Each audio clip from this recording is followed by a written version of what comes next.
Personnellement, j'ai toujours été beaucoup plus pour l'équité que l'égalité des sexes. Du genre, dans un couple qui travaille tous les deux, c'est celui qui rentre le plus tôt qui fait à manger à l'autre, ou ce genre de choses. Mais il y a quand même des trucs qui ressemblent beaucoup plus à de l'injustice qu'à de l'inégalité. C'est ce qu'on va voir aujourd'hui ensemble. Si tu veux travailler ton développement personnel, que tu veux en savoir un peu plus sur tes relations amoureuses, t'es sur la bonne chaîne, je t'invite à t'abonner si c'est pas déjà fait, et on est parti. Le premier point qui est pour moi une injustice de genre claire, c'est au niveau de la jalousie des hommes et des femmes. Un homme jaloux, un homme qui ne veut pas que sa femme fréquente d'autres hommes, parce qu'il sait très bien leurs intentions. C'est un homme, on connaît.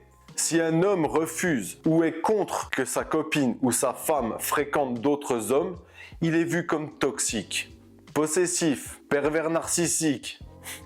Bref, un vrai connard. Alors pourquoi quand une femme exige exactement la même chose, elle est vue comme amoureuse? Ah mais c'est mignon, elle est jalouse. Alors pourquoi ne pas dire la même chose des hommes?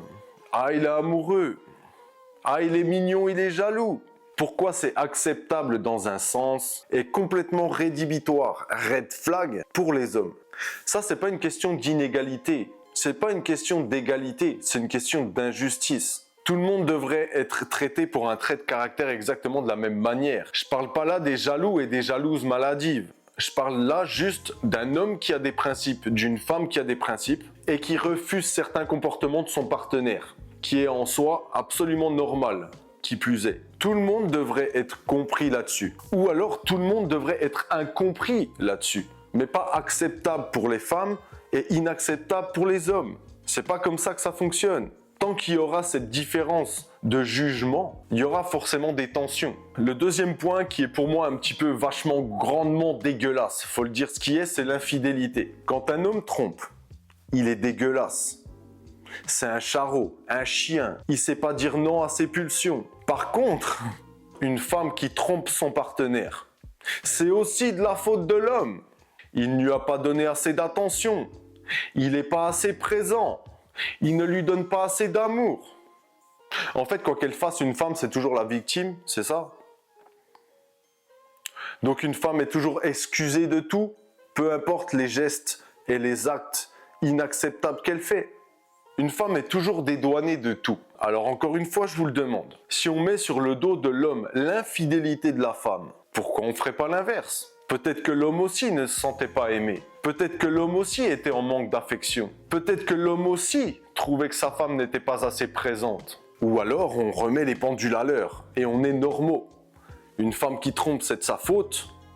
Et un homme qui trompe, c'est de sa faute. Peu importe ce qui se passe dans son couple. Parce que si ça ne va pas dans ton couple, barre-toi. Ne te réduis pas au statut d'infidèle. L'infidélité sera pour moi, à mes yeux, que ce soit l'homme ou la femme, l'entière responsabilité de la personne qui commet la faute. Point final. Mais il y a trop d'injustice là-dessus. Même si certaines femmes en ont conscience, heureusement, il y a énormément de femmes qui banalisent l'infidélité sous prétexte que monsieur n'était pas assez présent. C'est pas comme ça qu'on fera avancer nos relations. Troisième point, les violences conjugales, que je condamne absolument pareil, des deux côtés. S'il y a des gestes mal placés, c'est terminé. Point barre, une fois. Et ça les gars, faites attention parce qu'il y a aussi beaucoup de femmes qui banalisent le fait de une petite tapote derrière la tête, une claque parce que franchement t'as été vraiment méchant avec moi. J'étais trop en tempête émotionnelle. Ok, on va se dire une chose. Un homme qui frappe sa femme, même doucement, c'est le geste qui traumatise. C'est pas le coup. Une femme qui frappe son homme, c'est pas le coup qui fait mal, c'est le geste. Mais sous prétexte que la femme est moins forte que l'homme, on lui pardonne beaucoup plus facilement ces gestes mal placés, n'est-ce pas? Et lorsqu'une femme frappe son homme, on va demander à l'homme encore une fois, qu'est-ce qu'il a fait pour que sa femme en arrive là? Comment est-ce qu'il l'a poussée à bout pour qu'elle en arrive à avoir ce geste? C'est encore de la faute de l'homme. Même si c'est lui qui se fait frapper, c'est parce qu'il a poussé sa femme à bout. Est-ce que vous trouvez ça normal?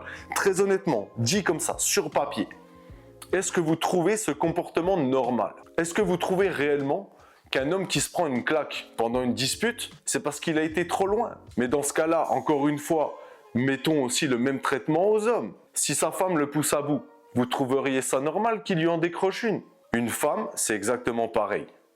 il va falloir revoir vos principes et vos valeurs.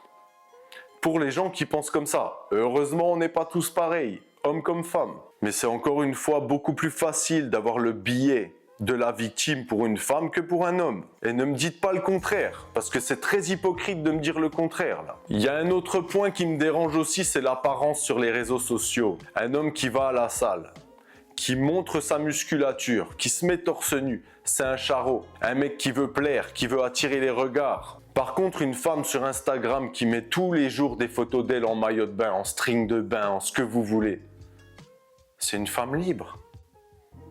C'est une femme moderne. Elle a le droit. Alors que tout le monde sait que ce qu'elle veut, c'est l'attention, c'est la validation. Tout le monde le sait. Même si elles nous disent le contraire. Une femme qui se montre beaucoup trop sur les réseaux sociaux veut la validation des hommes. Peu importe ce que vous dites. Dans les ruptures, c'est exactement la même chose. Un homme qui quitte sa femme parce qu'elle a pris 40 kilos depuis leur rencontre, qu'elle ne lui plaît plus, qu'elle ne l'attire plus. C'est un enfoiré, c'est un connard. Parce que, ah ma chérie, s'il t'aimait, il t'aurait jamais quitté pour ça. Ah ma chérie, t'es parfaite, ne change rien, c'est lui le problème. Par contre, une femme qui fait ça, qui quitte son homme parce que depuis leur rencontre, il a pris 40 kilos. Ah ma chérie, c'est tout à fait normal, c'est plus l'homme que t'as aimé au départ. Il avait qu'à faire un effort. S'il ne veut pas rester beau pour toi, c'est parce qu'il ne t'aimait pas assez. T'as bien fait, t'as été courageuse. J'aurais fait pareil que toi, ma chérie.